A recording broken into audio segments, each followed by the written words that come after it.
ప్రభుత్వం 2009 ఫిబ్రవరి 24న GO number 69 జారీ చేసి అల్లుడికి నజరానగా రక్షణ స్టీల్స్ కు దారాదత్తం చేసింది వైఎస్ సర్కారు.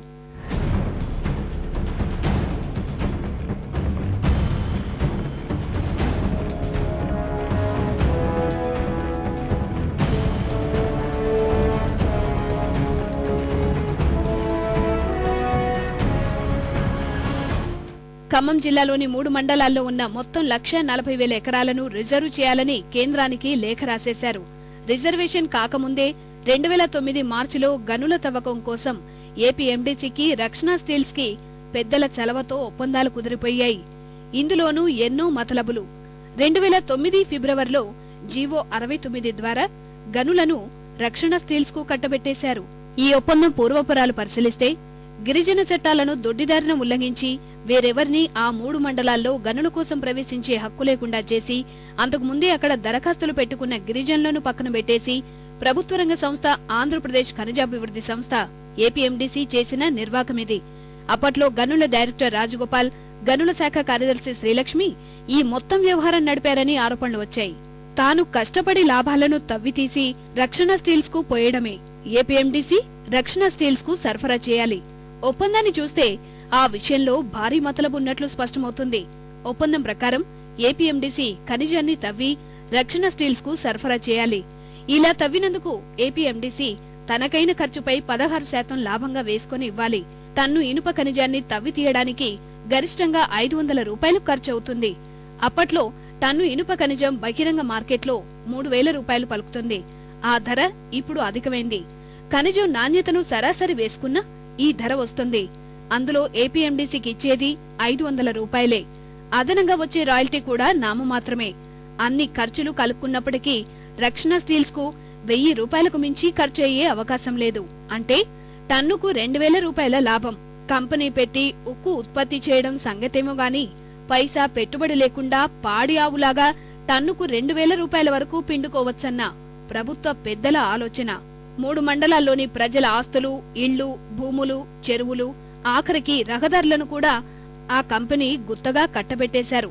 ఎక్కడ ఖనిజముంటే అక్కడ గని లీజ్ ఇవ్వడం పద్ధతి. అలా కాకుండా ఆ 3 మండలాలను సంపూర్ణంగా రిజర్వ్ చేశారు. 1.40 లక్షల ఎకరాల్లో ఎక్కడ ఇనుప ఖనిజం ఉందని భావించినా తవ్వుకోవచ్చని జీవో ఇచ్చేశారు. వాస్తవానికి ప్రభుత్వం ఎవరికైనా గనిని లీజుకివ్వాలంటే ఎంత విస్తీర్ణంలో ఇవ్వాలనేది ముందుగా నిర్ణయిస్తుంది. లీజుకు దరఖాస్తు చేసుకునే వ్యక్తి కూడా తనకెంత విస్తీర్ణం కావాలో చెప్తారు. కానీ ఇక్కడ మొత్తం 3 మండలాలు కట్టబెట్టేశారు. అది ఎన్నికలకు 3 నెలల ముందు హడావుడిగా జీవో ఇచ్చేశారు. ఈ జీవోకు ముందే బయ్యారం మండలంలో లీజు కోసం 24 మంది గిరిజనులు దరఖాస్తులు చేసుకున్నారు. 1/70 చట్టం అమల్లో ఉన్న దృష్ట్యా అక్కడ గిరిజనులకే గనులు లీజుకివ్వాలి. ముందుగా దరఖాస్తు చేసుకున్న వారికే ముందుగా కేటాయించాలి. ఈ 2 నిబంధనలు వర్తించకుండా ఉండేందుకు తమకు కావలసిన వారికి గనులు కేటాయించేందుకు ఏపీఎండీసీని రంగంలోకి దింపారు.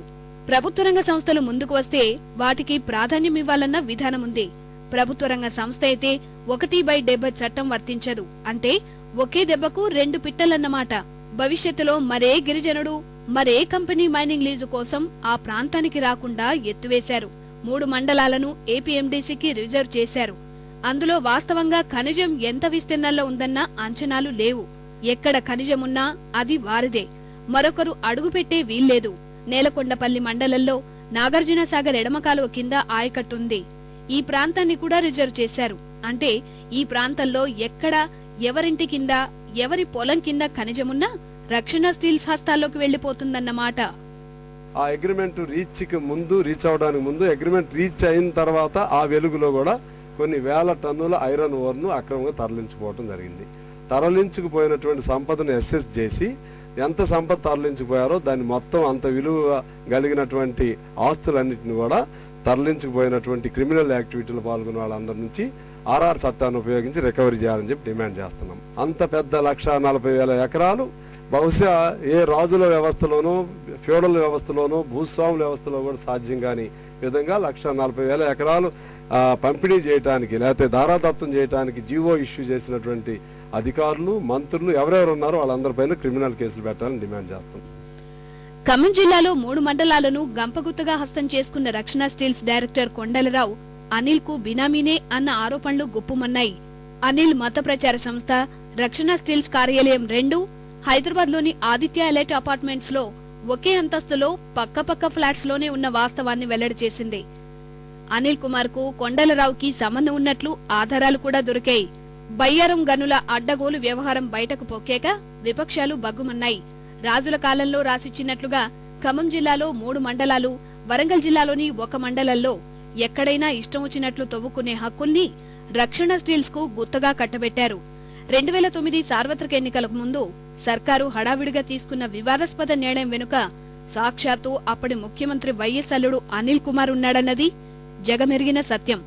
వైఎస్ అల్లుడు అనిల్ కు 1,50,000 ఎకరాలు కట్నంగా ఇచ్చారని ఆనాడు విపక్షాలు దుమ్మెత్తిపోశాయి. వైఎస్ మరణానంతరం ఖమ్మం జిల్లాలో ప్రతిపక్షాలు, ప్రజా సంఘాలు రక్షణ స్టీల్స్ కేటాయింపులు రద్దు చేయాలంటూ ఆందోళన బాటపట్టాయి. 2010 జులైలో అసెంబ్లీలో ఇదే చర్చ. ప్రజా ఆందోళనలకు తలొగ్గిన అప్పటి రోసయ్య ప్రభుత్వం ఒప్పందాన్ని తిరగదోడింది. తదుపరి ఉత్తర్వులు ఇచ్చే వరకు ఏపీఎండీసీకి అప్పగించిన బయ్యారం గనులపై యథాతథ స్థితి కొనసాగించాలని అప్పటి ప్రభుత్వం ఆదేశాలు జారీ చేసింది.